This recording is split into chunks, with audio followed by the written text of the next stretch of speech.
The Three Musketeers by Alexandre Dumas. Chapter 59. What took place at Portsmouth, August 23rd, 1628. Felton took leave of Milady as a brother about to go for a mere walk takes leave of his sister, kissing her hand.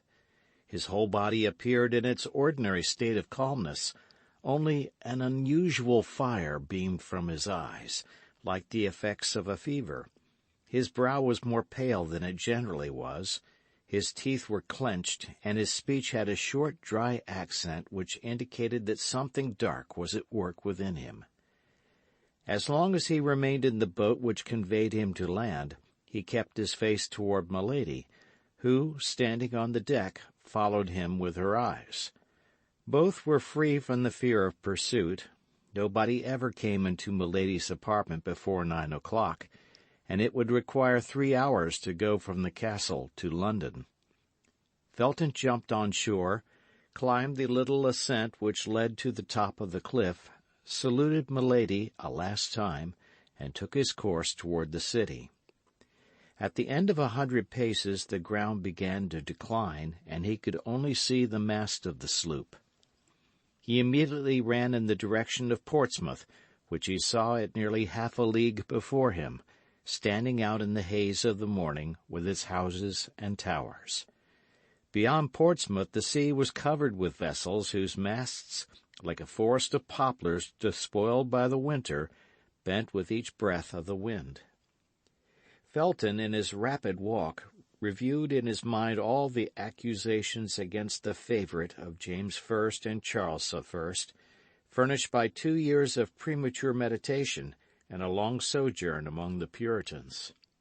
When he compared the public crimes of this minister, startling crimes, European crimes, if so we may say, with the private and unknown crimes with which Milady had charged him, Felton found that the more culpable of the 2 men which formed the character of Buckingham was the one of whom the public knew not the life. This was because his love, so strange, so new, and so ardent, made him view the infamous and imaginary accusations of Milady de Winter as, through a magnifying glass, one views as frightful monsters, atoms in reality imperceptible by the side of an ant. The rapidity of his walk heated his blood still more.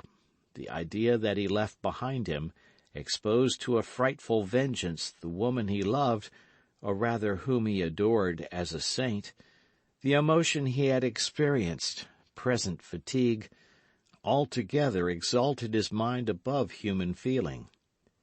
He entered Portsmouth about 8 o'clock in the morning. The whole population was on foot. Drums were beating in the streets and in the port. The troops, about to embark, were marching toward the sea. Felton arrived at the palace of the Admiralty covered with dust and streaming with perspiration. His countenance, usually so pale, was purple with heat and passion. The sentinel wanted to repulse him, but Felton called to the officer of the post, and drawing from his pocket the letter of which he was the bearer, he said, "A pressing message from Lord de Winter."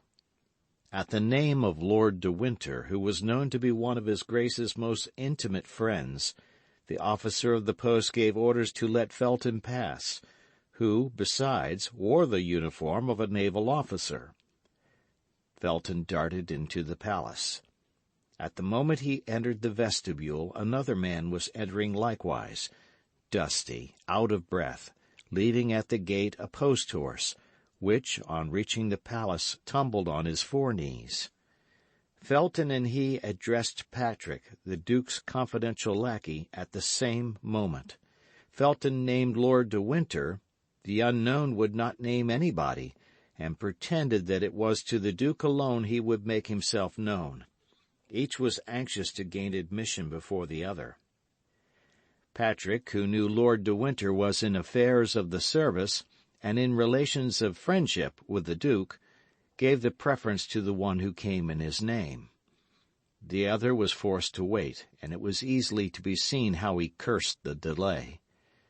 The valet led Felton through a large hall in which waited the deputies from La Rochelle, headed by the Prince de Soubise, and introduced him into a closet where Buckingham, just out of the bath, was finishing his toilet, upon which, as at all times, he bestowed extraordinary attention.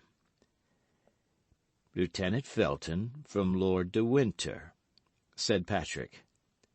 "From Lord de Winter," repeated Buckingham. "Let him come in." Felton entered.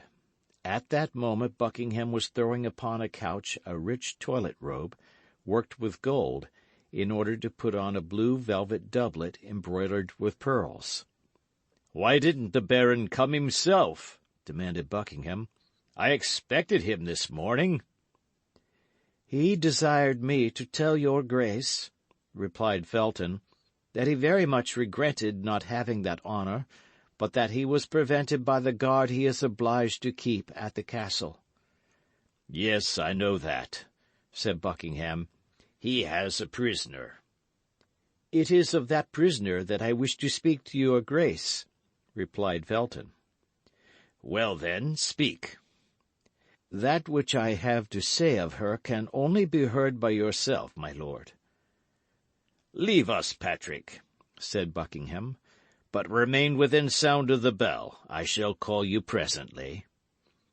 Patrick went out. "We are alone, sir," said Buckingham. "Speak."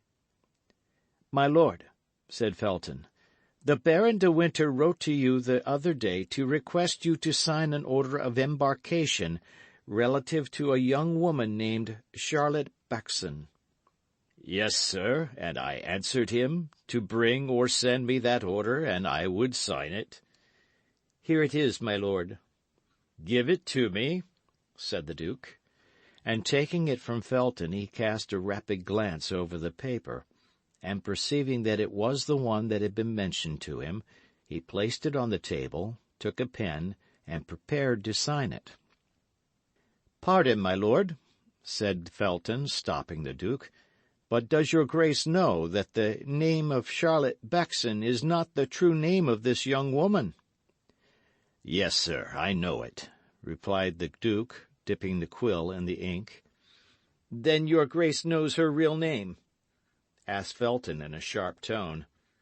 "I know it." And the Duke put the quill to the paper. Felton grew pale. "And knowing that real name, my lord," replied Felton, "will you sign it all the same?" "Doubtless," said Buckingham, "or rather twice than once." "I cannot believe," continued Felton, in a voice that became more sharp and rough, "that your grace knows that it is to Milady de Winter this relates." "I know it perfectly, although I am astonished that you know it." "And will your grace sign that order without remorse?" Buckingham looked at the young man haughtily. "Do you know, sir, that you are asking me very strange questions, and that I am very foolish to answer them?" "Reply to them, my lord," said Felton. "The circumstances are more serious than you perhaps believe." Buckingham reflected that the young man, coming from Lord de Winter, undoubtedly spoke in his name, and softened. "Without remorse," said he. "The Baron knows, as well as myself, that Milady de Winter is a very guilty woman, and it is treating her very favourably to commute her punishment to transportation." The Duke put his pen to the paper. "You will not sign that order, my lord," said Felton, making a step toward the Duke. "I will not sign this order. And why not?" "Because you will look into yourself, and you will do justice to the lady." "I should do her justice by sending her to Tyburn," said Buckingham. "This lady is infamous." "My lord, Milady de Winter is an angel. You know that she is, and I demand her liberty of you." "Bah! Are you mad to talk to me thus?" said Buckingham. "My lord, excuse me. I speak as I can. I restrain myself. But, my lord, think of what you're about to do, and beware of going too far." "What do you say?" God pardon me, cried Buckingham. I really think he threatens me. No, my lord, I still plead, and I say to you, 1 drop of water suffices to make the full vase overflow. 1 slight fault may draw down punishment upon the head spared, despite many crimes. Mr. Felton, said Buckingham, you will withdraw, and place yourself at once under arrest. You will hear me to the end, my lord. You have seduced this young girl. You have outraged, defiled her. Repair your crimes toward her. Let her go free, and I will exact nothing else from you. You will exact, said Buckingham, looking at Felton with astonishment, and dwelling upon each syllable of the 3 words as he pronounced them. My lord, continued Felton, becoming more excited as he spoke, my lord, beware! All England is tired of your iniquities. My lord, you have abused the royal power, which you have almost usurped. My lord, you are held in horror by God and men. God will punish you hereafter, but I will punish you here. Ah, this is too much, cried Buckingham, making a step toward the door. Felton barred his passage. I ask it humbly of you, my lord, said he. Sign the order for the liberation of Milady de Winter. Remember that she is a woman whom you have dishonored. Withdraw, sir, said Buckingham, or I will call my attendant and have you placed in irons. You shall not call, said Felton, throwing himself between the Duke and the bell placed on a stand encrusted with silver. Beware, my lord, you are in the hands of God. In the hands of the devil, you mean, cried Buckingham, raising his voice so as to attract the notice of his people, without absolutely shouting. Sign, my lord, sign the liberation of Milady de Winter, said Felton, holding out a paper to the Duke. By force? You are joking. Halloa, Patrick! Sign, my lord. Never. Never? Help! Shouted the Duke, and at the same time he sprang toward his sword. But Felton did not give him time to draw it. He held the knife with which Milady had stabbed herself open in his bosom. At one bound he was upon the Duke. At that moment Patrick entered the room, crying, "A letter from France, my lord." "From France!" cried Buckingham, forgetting everything and thinking from whom that letter came. Felton took advantage of this moment and plunged the knife into his side up to the handle. "Ah, traitor!" cried Buckingham. "You have killed me!" "Murder!" screamed Patrick. Felton cast his eyes round for means of escape, and seeing the door free, he rushed into the next chamber, in which, as we have said, the deputies from La Rochelle were waiting, crossed it as quickly as possible, and rushed toward the staircase. But upon the first step he met Lord de Winter, who, seeing him pale, confused, livid, and stained with blood both on his hands and face, seized him by the throat, crying, "I knew it! I guessed it! But too late by a minute! Unfortunate, unfortunate that I am!" Felton made no resistance.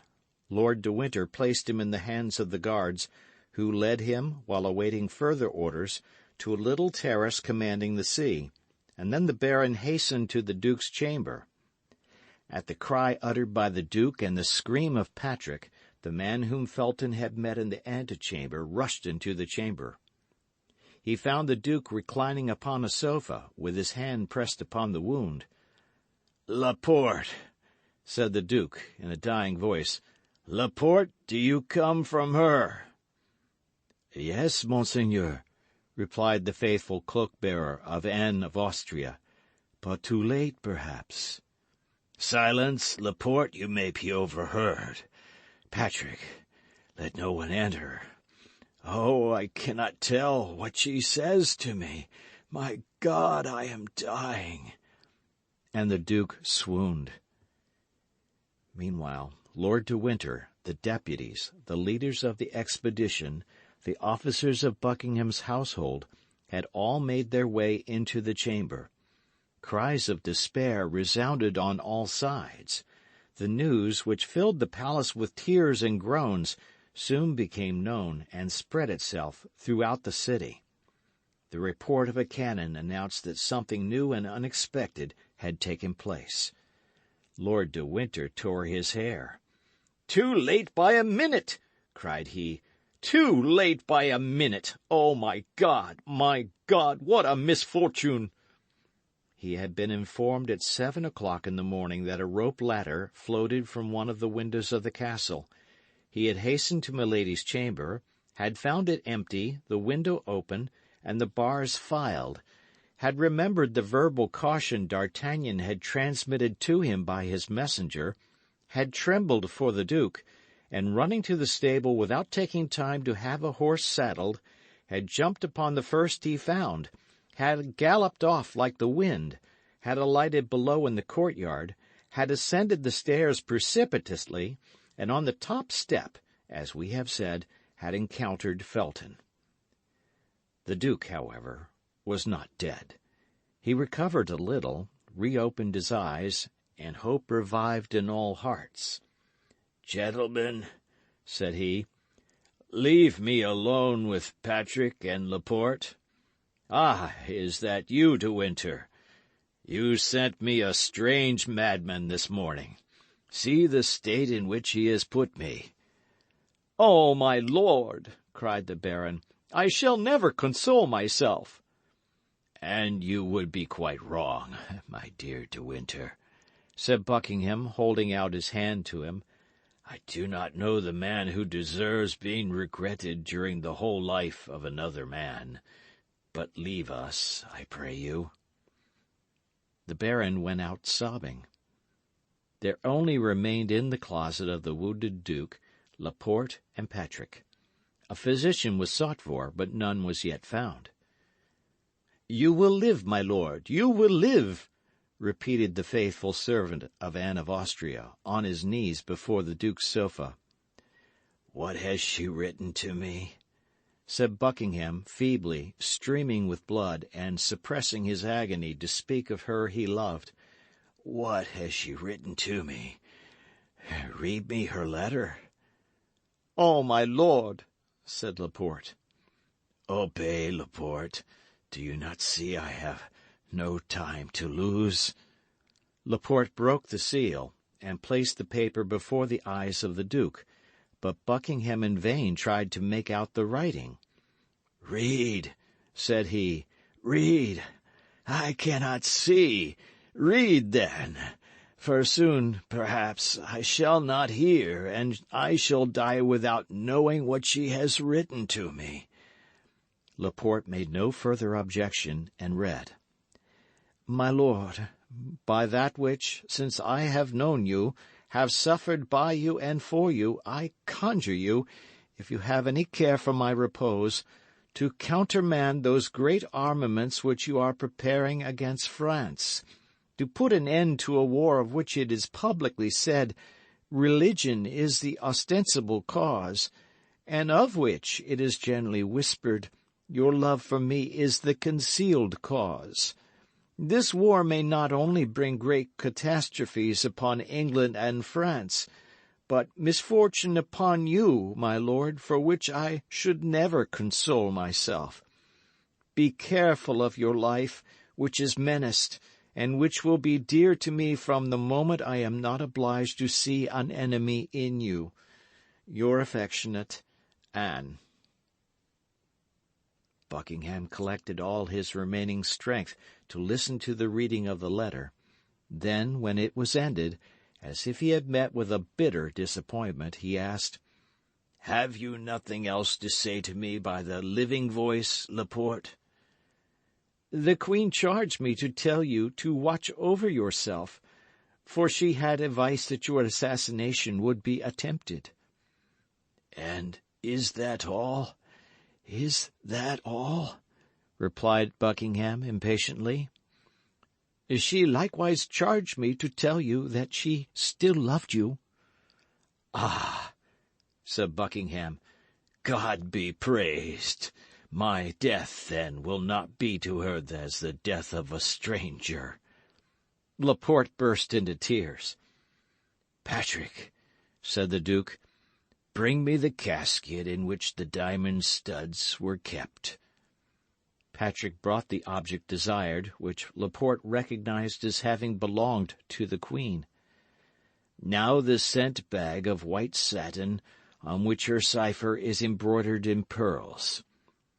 Patrick again obeyed. "Here, Laporte," said Buckingham, "these are the only tokens I ever received from her, this silver casket and these 2 letters. You will restore them to Her Majesty, and as a last memorial—" he looked round for some valuable object. "You will add—" He still sought, but his eyes, darkened by death, encountered only the knife which had fallen from the hand of Felton, still smoking with the blood spread over its blade.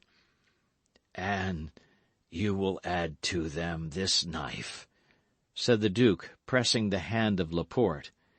He had just strength enough to place the scent-bag at the bottom of the silver casket, and to let the knife fall into it, making a sign to Laporte that he was no longer able to speak.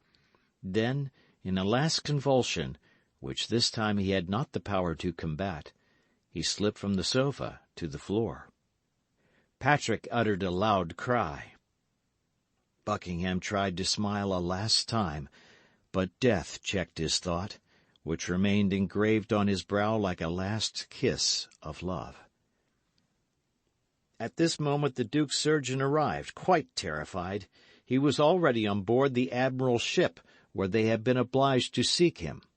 He approached the Duke, took his hand, held it for an instant in his own, and letting it fall, "All is useless," said he. "He is dead." "Dead! Dead!" cried Patrick. At this cry all the crowd re-entered the apartment, and throughout the palace and town there was nothing but consternation and tumult. As soon as Lord de Winter saw Buckingham was dead, he ran to Felton, whom the soldier still guarded on the terrace of the palace. "Wretch!" said he to the young man, who since the death of Buckingham had regained that coolness and self-possession which never after abandoned him. "Wretch, what have you done?" "I have avenged myself," said he. "Avenged yourself!" said the Baron. "Rather say that you have served as an instrument to that accursed woman. But I swear to you that this crime shall be her last." "I don't know what you mean," replied Felton quietly, "and I am ignorant of whom you are speaking, my lord. I killed the Duke of Buckingham because he twice refused you yourself to appoint me captain. I have punished him for his injustice, that is all." De Winter, stupefied, looked on while the soldiers bound Felton, and could not tell what to think of such insensibility. One thing alone, however, threw a shade over the pallid brow of Felton. At every noise he heard, the simple Puritan fancied he recognized the step and voice of Milady coming to throw herself into his arms, to accuse herself and die with him. All at once he started. His eyes became fixed upon a point of the sea, commanded by the terrace where he was. With the eagle glance of a sailor he had recognized there, where another would have seen only a gull hovering over the waves, the sail of a sloop which was directed toward the coast of France. He grew deadly pale, placed his hand upon his heart, which was breaking, and at once perceived all the treachery. "One last favour, my lord," said he to the Baron. "What?" asked his lordship. "What o'clock is it?" The Baron drew out his watch. "It wants 10 minutes to 9, said he. Milady had hastened her departure by an hour and a half. As soon as she heard the cannon which announced the fatal event, she had ordered the anchor to be weighed. The vessel was making way under a blue sky at great distance from the coast. "God has so willed it," said he, with the resignation of a fanatic. but without, however, being able to take his eyes from that ship, on board of which he doubtless fancied he could distinguish the white outline of her to whom he had sacrificed his life.